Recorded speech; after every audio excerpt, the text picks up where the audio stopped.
But for now, on this final day on orbit, I'd just like to get each crew member to say a few words and their thoughts of Discovery. For me, Discovery is a very personal thing because I've actually flown Discovery 3 times now. My first flight I flew in 1999 on STS-95 when we brought Senator John Glenn back into space. I flew her again as one of the return-to-flight test missions, STS-121 in 2006. And then finally STS-133, her final flight. So Discovery is a very special vehicle to me. Discovery has contributed greatly to the Space Shuttle Program. She's flown a good portion of the major, most significant flights in the Space Shuttle Program. She deployed the Hubble Space Telescope, 13 trips to the space station, contributing to the assembly of the space station in a very big way. She's been to the Mir space station. She's done science missions. She's done all of the return-to-flight test missions, both after Challenger and after Columbia, bringing us back into space after those tragedies. On this final day on orbit, when I think about Discovery, I think about all that. I think about all the people that went before us on this vehicle, but mostly what I think about are the thousands and thousands of people across the Space Shuttle Program these past 30 years who designed this vehicle, built this vehicle, have taken care of this vehicle, in operating this vehicle, not just from the cockpit, but also those who operated this vehicle from the ground. And that is her greatest legacy to me. I remember marveling at the space shuttle at the New Air and Space Museum when I was a teenager. And now as we fly Discovery's final voyage, I still marvel at her today. I would also I would call the Space Shuttle Discovery a dream machine, and it's the people that make the ship, the people that are involved in all our training, and it's a testament to the people that maintain her, train her, that the first flight is as clean as it is on the final flight. In 1948 in Europe, after the ravages of World War II, a bunch of wild-eyed scientists got together and mapped out a vision for the future. Among them was Wernher von Braun.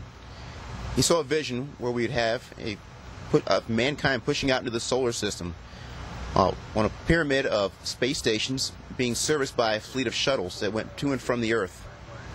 Here we are at the turn of the century, the 21st century, with a fleet of shuttles that does just that, and a space station that could potentially be a platform for leaping off into the solar system. Discovery is one of those workhorse vessels that guide us off on that vision and has us going, will take us into the future, and hopefully will be a model for how we do this later on in the 21st century. And as a ship of Discovery, Discovery has been truly amazing. And I was thinking earlier, when we look back, even now at the shipwrights of the 19th and 18th century, and we marvel at the work they did, in the future, when we go back and we build another vehicle that's as capable as a space shuttle, we're going to look back at Discovery and the engineers, the designers, the people who maintain her, and we'll have to ask them how in the world they did that, because it's truly amazing. And this vehicle, even though it's only spent a total of 365 days or so on orbit, which is less than those earlier ships were spent on a single mission, its accomplishments are truly amazing, as the commander noted earlier. And so thinking about it and looking back, I'm just proud to be a part of this team and a part of this crew on our final flight. Well, I know a lot of sailors out there are familiar with the term sea kindly. You use those words of a vessel that just is strong and powerful, yet easy to handle, and works very well at sea. And I think Discovery is that way. She's space kindly, if you will. She points where you steer her, she hauls what you put in her hold, and she just performs magnificently. It's an incredibly powerful machine. It leaps off the planet. We were firing the thrusters a little bit earlier, and it's just amazing how this ship can maneuver. And I think that one of the greatest legacies is going to be the space station that we just left. When you look at the space station, you think, my gosh, that is so big. How on earth did we get 1 million pounds to orbit? Well, this space shuttle helped to get a lot of that mass up there. I think the legacy that she leaves behind is quite incredible. And all that makes her strong and powerful and gives her that sea-kindly nature is all the hands that have taken care of her, that fiercely defend her and service her when she gets back to home port. And even though it's the last time, we really do look forward to bringing her back to her home port and back into those caring hands. And I think I'll be continuing on a common theme here, but there's a few words that come to mind for me when I think about my own experience with Discovery and the Space Shuttle Program, as well as just, how we think about the program itself, and that's a blessing and the words thank you. And for me, out of college, I was very, very fortunate to be hired on by NASA at the Kennedy Space Center, and this is over 20 years ago, and have the opportunity to work up close and personal with these just incredible, indescribably beautiful vehicles. And I have a vivid recollection of coming to work at KSC one of the first days, and I was very fortunate to be working in the orbiter processing facility, which is the big hangar where we take care of the orbiter part of the space shuttle.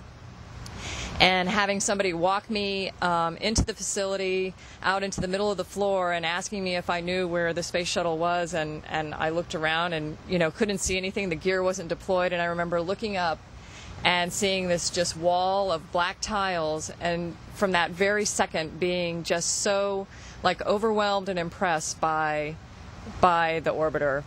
And I'd like to just say thank you to all the people who have taken such great care of her, of Discovery and the other space shuttles, and making it a safe place for us to live and work up here. And there's tears coming, so I will. I'll stop very soon. But I'm looking forward, like Mike said, to bringing her home to the people who care for her most, and to the time when we're on that runway and we can look back and still see her standing on her own gear with her own proud wings holding her up before she goes back to that hangar for the last time. And thank you. So after we bring Discovery home tomorrow, she's going to go through some decommissioning, and then she will go to a place of honor. It's a place where all the public can go see her, and hopefully see her as we saw her, as all those workers have seen her, as the engineers and designers and the operators from the ground have seen her as well.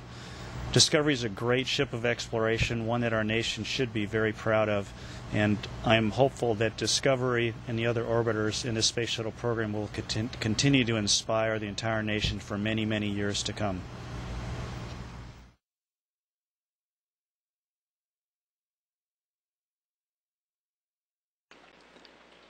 Some of the thoughts from Commander Steve Lindsay and his crew on board Discovery, pilot Eric Bowe, mission specialist Mike Barrett, Nicole Stott, Steve Bowen, and Al Drew on the final flight of Space Shuttle Discovery. Now 11 days, 20 hours, and 55 minutes long, and targeted for a touchdown at the Kennedy Space Center at 10:57 a.m. Central Time, 11:57 a.m. Eastern Time tomorrow.